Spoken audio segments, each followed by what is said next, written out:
斗罗大陆这部动漫是越来越火了，昨天刚刚更新到了74集，当看到这一集的开头，就忍不住的点了个赞，那场景实在是太震撼了。虽然是魔幻动漫，但是在里面却可以看到十分震撼的科技质感的场景。除了这一次之外，在斗罗大陆还有一个比较震撼的场景，这个地方在斗罗大陆中还占有十分重要的位置，那就是星斗大森林。说到这个星斗大森林，大家应该知道这个地方对于魂师的重要性，因为这里圈养着很多的魂兽，每一位魂师想要晋级，必须来这里猎杀魂兽获取魂环。然而在星斗大森林里也不是那么好混的，因为在魂兽森林里，魂兽有着很多十分强大的存在，不要忘了哪里可是魂兽的天堂。不说那些千年万年的魂兽，就是10万年的魂兽就有好几只，目前已知的就有5只呢。不知道大家还记得不？下午第一次试验唐三给的暗器，首先就是大家熟知的柔骨兔小舞，这个大家应该十分的熟悉吧？她就是唐三的老婆，虽然她现在已经成为人形，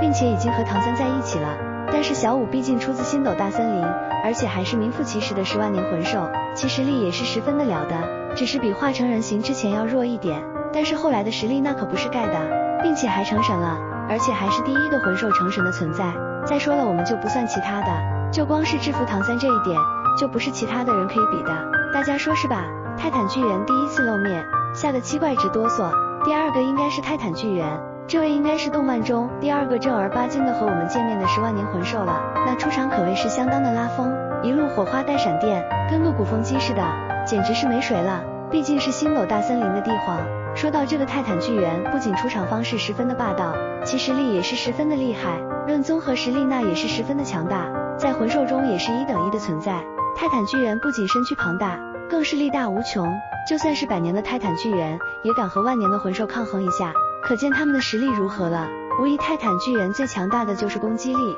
其中泰坦之锤伤害最高，创造的冲击波破坏力相当的大。泰坦巨猿和天青牛蟒，第三个就是天青牛蟒了。其实目前我们还没有在动漫中见到这个天青牛蟒的出场，但是从大师的讲述当中，他也给大家露了个脸，而且论起实力来和修为来，要比泰坦巨猿强大的多，毕竟泰坦巨猿在他面前就跟个孩子似的，泰坦巨猿还得叫他一声大哥。在原著中我们得知，天青牛蟒攻击力要比泰坦巨猿差一点，主要是天青牛蟒是属于控制系的魂兽，虽然在原著中也没有天青牛蟒的战斗场景，但是我们从他和泰坦巨猿献祭给唐三后留下的魂技和魂骨附带技能可以判定他们的具体类型，分别是蓝银天青龙之魂、蓝银青龙缠之刃、天青迟钝神爪和天青寂灭雷霆，就有2个强控型的技能，而且控制力相当的霸道。小舞让唐三梳头回忆起妈妈的话。第4个小舞的母亲，其实关于小舞母亲的事情并没有过多的描述，甚至连个影都没有露过，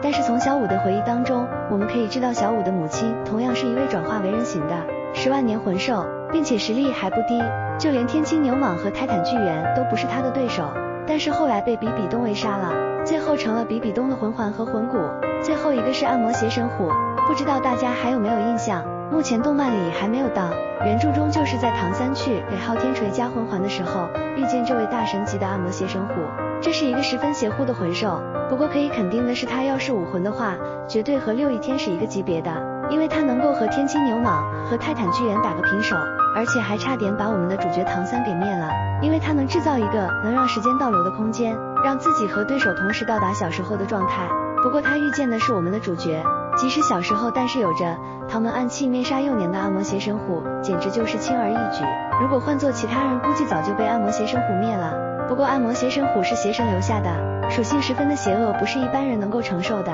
小舞生气的样子也是十分可爱，大家是不是觉得星斗大森林十分神奇呢？其实在还有很多很强大的存在，只是还没有露面罢了，比如后面的邪魔虎精，虽然不在星斗大森林，但是确实十分的强大，马上就可以成神了，但是却遇见了主角。那么大家认为哪个最厉害呢？小编觉得是小舞，大家说是不是？各位小伙伴有什么意见可以在下方留言，记得点赞加关注哦。